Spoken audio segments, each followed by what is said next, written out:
Okay, so for this week's assignment, we are to discuss the significance of a Christian subsect. And the one that I've chosen is the Episcopal Church. The Episcopal Church is one that has been known for diversity and inclusion. Not really in terms of who attends the Episcopal Church, but more in terms of the church's policies as a whole and how they operate their religion in America. So starting with their founding in America, it's said that the first recorded celebration of communion of the Episcopal Church was in 1607 in Jamestown, Virginia, which is not uncommon because Virginia, as I've studied in the past, is mostly an Anglican state, and the Episcopal Church is a offshoot of the Anglican or English Church, but is not 100% the same.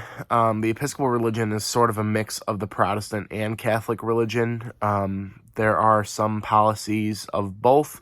One of the main differences is that if you are Catholic and you marry a non-Catholic, your marriage is recognized in the Episcopal Church, which it is not in the Catholic Church. So that's something that brings a lot of former Catholics into the Episcopal faith because they might marry outside of the Catholic guidelines and they want their marriage to be recognized. The Episcopal religion has heavy ties to Connecticut, where in 1783 Samuel Seabury was elected as the bishop of the Episcopal Church. He kind of went back and forth between England and the colonies, but America, but he kind of refused to take an oath of allegiance to the English crown, which was a problem. So a lot of English Episcopals and American Episcopals were not connected because they did not believe in pledging allegiance to the English crown after America had become its own country. James Madison was also a bishop of the Episcopal Church. He was the Bishop of Virginia. He's one of 11 presidents who was an Episcopal.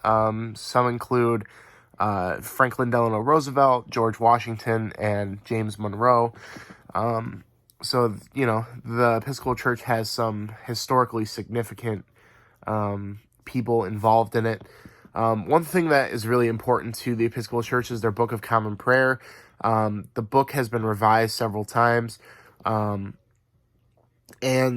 the current Book of Common Prayer, which was provided by the Constitution that was written by the diocese, calls for a system of checks and balances, which is kind of similar to the U.S. Constitution. So the church runs in a similar fashion to the United States government, which is interesting because both of these things, the church's constitution imitates directly the United States government's constitution, so they're run on similar bases. The Episcopal religion was important in the Civil War as well. It was heavily influential in the southern states, and they kind of went out of the limelight after the war ended as the Confederacy lost.